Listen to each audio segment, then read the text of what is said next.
Serial killers have always fascinated me, always terrified me, really, yet I can't look away. I guess you could say it started when I was a kid, both scared and intrigued by names like Ted Bundy and Clementine Barnabet. Growing up in the rougher edges of Atlanta's Latino neighborhoods, maybe I got used to the real-life terror around me. Gangs, violence, narcotics. A part of me craved something more honest, something dark. It sure wasn't sunshine and rainbows. My mother, Isabella, fought hard as a single parent, and she won, somehow giving me enough to get a shot at college. Now, I'm the first in my family on the verge of a degree at Georgia State, a bachelor's in English. I dream of being a true crime writer. For my capstone project, my big final, I decided to explore the infamous murderers of my home state, Georgia, paying visits to the houses where they left their mark. My girlfriend Ava and I had already visited 10 such sites, from Atlanta down to Cordele. But now, a few days before Christmas, we were headed farther south than ever, to a place called Stansford, close to the Florida line. Stansford's no metropolis, but its murder rate rivals any big city. We wanted to see 2 spots, the old house of Jack Brandt and an abandoned apartment called Sunview. Sunview was once home to Cole Foster, also known by the press as the Stansford Slayer. Cole Foster was a vile monster, a bigot, a rapist, and a serial killer. By the time the police raided Apartment B of Sunview in the early 70s, they found countless victims, not full bodies but fragments, flesh, bones, organs incorporated into his apartment's very infrastructure. A home decor of the worst kind. Local authorities believed he primarily targeted black children from a nearby middle school, abducting them at dawn, or anyone else that came too close to his deranged lair. Foster was finally convicted and sentenced to life in prison, but the lingering scars, both literal and symbolic, remained at Sunview. It was December 20th. I promised Isabella I'd be back by Christmas Eve. Ava and I took the scenic route, joking about it being my early Christmas gift. We jammed to music, talked horror movies, and shared our mutual fascination with these grim sights. Stansford at first glance looked like any quaint southern city. Walmarts, high school football pride, elaborate holiday lights. You'd never guess the tragedies hidden in its outskirts. But as we approached the west side, things changed. Older houses, cheap holiday decor, potholed streets. We soon passed West Stansford Middle School, a dreary brick relic with a cartoon owl mascot. Across from it were rows of worn-down public housing, and among them we found Sunview Apartments. Sunview was a rotting husk, 4 units total, overshadowed by creeping vines and looming trees. No neighbors, no cars, just quiet dread. We parked the only vehicle in sight as if stepping onto the grounds of a cursed property. Ava and I braced ourselves against the cold. Across the street was that middle school, an unfortunate hunting ground for a monster like Foster. The entire place felt deserted, as if the rest of Stansford had quarantined Sunview from memory.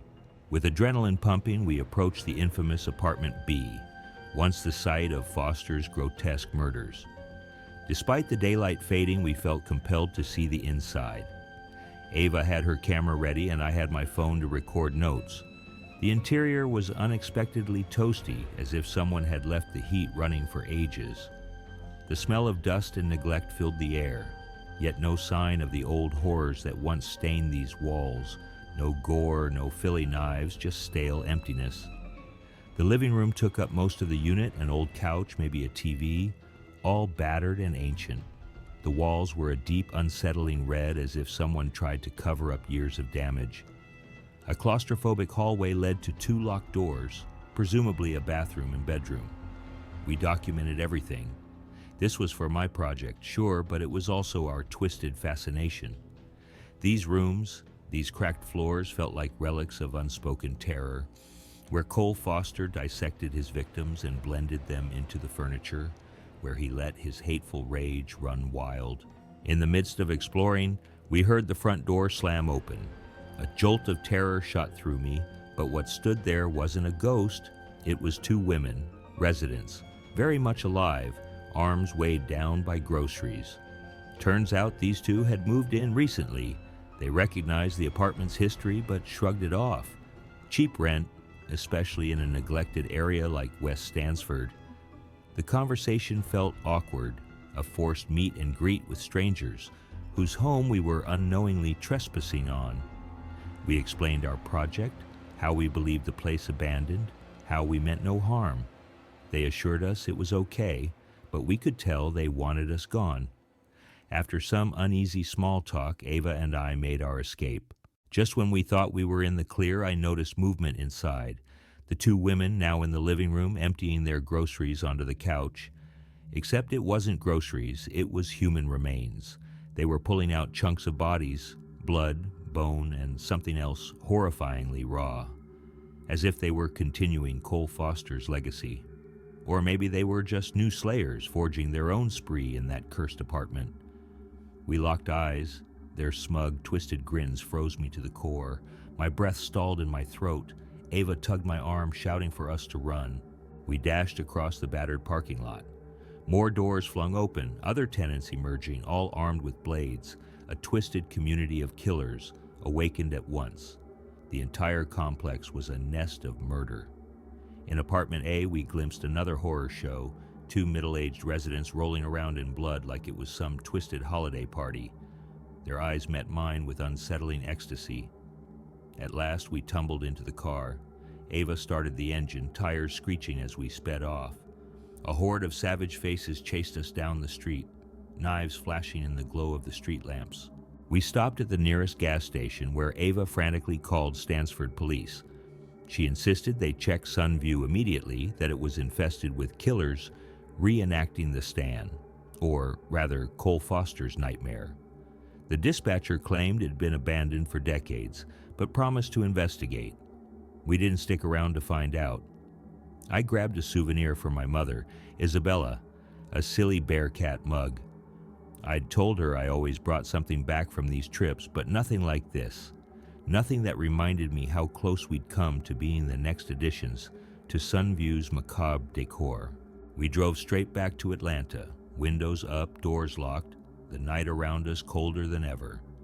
Holiday tunes filled the silence where our grim curiosity once reigned. Surviving a near-death encounter can humble your obsessions pretty quickly. We arrived home well before Christmas Eve. Isabella's eyes lit up when I gave her the mug, none the wiser to just how lucky we were to be alive. As for my project, it'd wait till next semester, or maybe never. No grade is worth stepping into the lair of real-life monsters again.